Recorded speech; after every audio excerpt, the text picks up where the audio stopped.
బాబా కృపాలు ఇలా అంటాడు, అగస్త్య, నాకెట్టి పరిస్థితుల్లో ఆ ఖజానా కావాలి. శివుని త్రిశూలం కొన్ని సంవత్సరాల నుంచి ఆ ఖజానాను కాపాడుతోంది. అరే బాబా, అది కేవలం త్రిశూలమే కదా, స్వయంగా పరమశివుడా ఏమిటి? దాన్ని తొలగించడం మీకెంతో సులువైన పని. లేదు అగస్త్య, ఈ పని నాకెంతో క్లిష్టమైనది. ఆ త్రిశూలాన్ని తొలగించడానికి మనకి ఒక నమ్మకస్తుడైన నిజాయితీపరుడు కావాలి. దానికోసం ఈ నగరంలో అణువణువు వెతుకు అగస్త్య. ఎవరైనా వ్యక్తి నిస్వార్థంగా ఇతరులకు సహాయపడుతూ ఉంటే అర్థం చేసుకో, ఆ వ్యక్తి ఒక నిజాయితీపరుడు, నిస్వార్థపరుడు అని. వెంటనే వచ్చి నాకా విషయం తెలియజేయి. బాబా కృపాలు ఎంతో చెడ్డ బుద్ధి గల పండితుడు. అతను శివాలయంలోని ఖజానా మీద కన్నేస్తాడు. ఆ మందిరం ఊరికి చాలా దూరంగా అడవిలో ఒక నిర్మానుష్య ప్రదేశంలో ఉంటుంది. అక్కడికెవరూ పెద్దగా వచ్చి వెళ్లరు. బాబా కృపాలు తన శిష్యుణ్ణి నిజాయితీపరుడైన వ్యక్తిని వెతకమని పంపిస్తాడు. శిష్యుడు ఇలా అనుకుంటాడు, ఏమిటో గురువుగారు నన్నిలాంటి పనికి పురమాయించారు. ఇప్పుడు నేనలాంటి వ్యక్తిని ఎక్కడని వెతకను? ఈ బజార్లో బోలెడంతమంది కనిపిస్తున్నారు. జై భోలేనాథ్కి నమస్కారం బాబాయ్. జై భోలేనాథ్. రమేష్, ఎక్కడికెళ్తున్నావు నాయనా? శివమందిరానికి వెళ్తున్నాను బాబాయ్. ఆ భోలేనాథుణ్ణి దర్శించుకునేంత వరకు నా రోజు ప్రారంభం కాదు కదా బాబాయ్. జై భోలేనాథ్ అమ్మా. నాయనా రమేష్, జై భోలేనాథ్. జాగ్రత్త అమ్మా. ఏది ఆ మూట ఇలా ఇవ్వండి, నేను మిమ్మల్ని ఇంటి వరకు దిగబెడతాను. నాయనా రమేష్, నువ్వెంత మంచివాడివి. ఎప్పుడు చూసినా ఎవరో ఒకరికి సహాయపడుతూనే ఉంటావు. ఇప్పుడు నన్నింటి వరకు వదిలి వస్తే నీకు శివమందిరానికి వెళ్ళడానికి ఆలస్యం కాదా? అయినా కూడా హారతి సమయం అయితే అయిపోయిందిలే. ఏం పర్వాలేదమ్మా, నేను మొదట గుడికి వెళ్ళి దర్శనం చేసుకొని తర్వాత ఈ మూట తెచ్చి మీ ఇంట్లో ఇచ్చేస్తాను. మీరు నిశ్చింతగా ఇంటికి వెళ్ళండి. ఈ వ్యక్తి సరిపోతాడే. వెంటనే వెళ్ళి గురువుగారికి ఇతని గురించి చెప్తాను. అంతకన్నా ముందు ఇతని గురించి మరిన్ని వివరాలు తెలుసుకుంటాను. అరేవో అన్నా విను, ఇప్పుడిక్కడి వెళ్ళాడే ఆ యువకుడి పేరేమిటి? ఎవరు? రమేషా? ఇక్కడే పక్కనే ఉంటాడు. అతని తల్లి అతని చిన్నప్పుడే చనిపోయింది. ఇప్పుడు తన ముసలి తండ్రితో కలిసి ఉంటున్నాడు. ఎంతో యోగ్యుడు. ఎప్పుడూ ఎవరో ఒకరికి సహాయం చేస్తూనే ఉంటాడు. భోలేనాథుడికి పరమ భక్తుడతను. అరే వా, తొందరగా వెళ్ళి గురువుగారికి ఇతని గురించి చెప్పాలి. శిష్యుడు బాబా కృపాలుని వద్దకు చేరుకుంటాడు. గురువుగారికి రమేష్ గురించి పూర్తి వివరాలు తెలియజేస్తాడు. శభాష్ శిష్య, ఇప్పుడు ఈ రమేషే నన్ను ఖజానా వరకు చేరుస్తాడు. బాబా కృపాలు సాధారణ వ్యక్తిలాగా వేషం మార్చి రామ్గఢ్ చేరుకుంటాడు.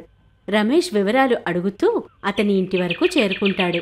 అలాగా అండి, మీరు రమేష్కి వరుసకి మావయ్య అవుతారా? మిమ్మల్ని కలుసుకున్నందుకు ఎంతో సంతోషంగా ఉంది. నాకు నిర్మల చెప్పేది, తనకు వరుసకి అన్నయ్య దూరంగా ఎక్కడో ఉంటున్నాడని. అందుకే నేను మీ పెళ్లికి రాలేకపోయాను. అంత దూరం నుంచి రావాలంటే కొన్ని నెలల సమయం పడుతుంది కదా. నేను నా సోదరి నిర్మలాను కలవడానికని వచ్చాను. ఇక్కడికొచ్చాక తను లేదని తెలుసుకొని చాలా దుఃఖం కలిగింది. అప్పుడు రమేష్కు 5 ఏళ్లు. అప్పుడే నిర్మలాకి గుండె నొప్పి వచ్చి చనిపోయింది. అప్పట్నుంచి నేనే తల్లి తండ్రి అయ్యి రమేష్ను పెంచి పెద్ద చేశాను. ఇప్పుడు రమేష్ గురించి మీరేం చింతించకండి. సిటీలో నాకు పెద్ద వ్యాపారమే ఉంది.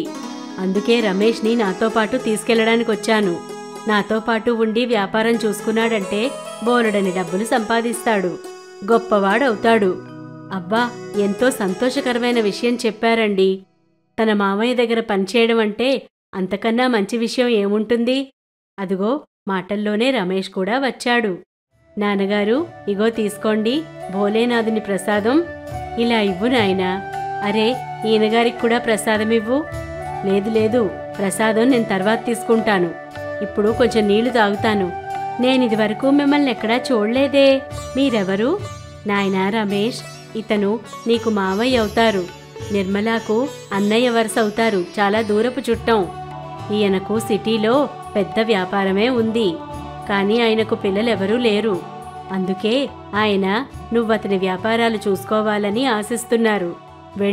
వెళ్ళి బట్టలు సర్దుకో. ఈరోజే నిన్ను ఆయనతో పాటు తీసుకువెళతారు. కానీ నాన్నా, నేను మిమ్మల్ని ఇలా ఒక్కళ్ళే వదిలేసి ఎలా వెళ్ళగలను? నేను లేకుండా మీరెలా ఉంటారు నాన్నా? అరే రమేష్, నా గురించి చింతించకు. ఊళ్ళో వాళ్ళున్నారు కదా, వాళ్ళు నన్ను చూసుకుంటారులే. అప్పుడప్పుడు నువ్వొచ్చి చూసెళ్తూ ఉండు. ఇంత మంచి అవకాశం జీవితంలో మళ్ళీ మళ్ళీ రాదు. ఈ అవకాశాన్ని చేజార్చుకోకు. పైగా ఇక్కడ నీకు పని కూడా ఏమీ లేదు. సిటీలో నీకు హాయిగా పని దొరుకుతోంది. నీకు మంచి భవిష్యత్ ఉంటుంది. నాయనా రమేష్, నువ్వైతే నాతో ఒక్కసారి వచ్చి చూడు. పని నచ్చకపోతే తిరిగి వాపసొచ్చెద్దుగాన్వి. బాబా కృపాలుడి తియ్యటి మాటలు నమ్మిన రమేష్ వాళ్ళ నాన్న రమేష్ని అతనితో పాటు పంపిస్తాడు. వాళ్ళిద్దరూ 2 గుర్రాలపైన ఎక్కి అడవి మార్గం గుండా ప్రయాణిస్తూ ఉంటారు. ఇది దట్టమైన అడవి ప్రాంతం. ఇక్కడ ఏం ఊరుంది మావయ్య? అల్లుడు, ఇంకా కొంచెం దూరం వెళ్ళాలి. గుర్తొచ్చింది. ఇక్కడ దగ్గర్లోనే ఒక పురాతనమైన శివాలయం ఉన్నాది. పైగా నువ్వు కూడా ఆ శివునికి పరమభక్తుడివి. నీకిష్టమైతే ఆ గుడికి వెళ్ళి దర్శనం చేసుకుని మిగతా దూరం ప్రయాణిద్దాం. తప్పకుండా మావయ్య. శివుని గుడంటే తప్పకుండా దర్శనం చేసుకుని వద్దాం. మందిరం ఎక్కడుంది మావయ్య? నన్నక్కడికి తీసుకుని వెళ్ళండి. ఓం నమః శివాయ. ఇది ఎంతో పెద్దదైన విగ్రహం మావయ్య. ఇది ఎంతో పురాతనమైన గుడిలా కనిపిస్తోంది మావయ్య. అవునాయనా, చూస్తుంటే చాలా కాలం నుండి ఇక్కడ ఎవరూ శుభ్రం కూడా చేసినట్టు లేరు. ఇక్కడంతా మనం శుభ్రం చేసి అప్పుడు వెళ్దామా? ఇది మంచి ఆలోచన మావయ్య. నేనిప్పుడే శివుని విగ్రహాన్ని శుభ్రపరుస్తాను. నాయనా రమేష్, ఆ త్రిశూలాన్ని కూడా తీసి కొంచెం శుభ్రం చెయ్యి. చూడు ఎంత మురికి పట్టి ఉందో. సరే మావయ్య. రమేష్ ఆ త్రిశూలాన్ని తీయగానే ఆ మందిరం జోరుజోరుగా ఊగిపోవడం మొదలుపెడుతుంది. పెద్ద పెద్ద మెరుపులు మెరుస్తుంటాయి. ఆ త్రిశూలం కింద ఒక పెద్ద ఖజానాయే ఉంటుంది. దానిలోంచి చిక్కటి వెలుగు బయటకు వస్తూ ఉంటుంది. అందులో ఉన్న నగలు, బంగారు కాసులు వీటన్నిటినీ చూసి రమేష్ గాబరా పడతాడు. ఆశ్చర్యంతో అలా చూస్తూ ఉండిపోతాడు.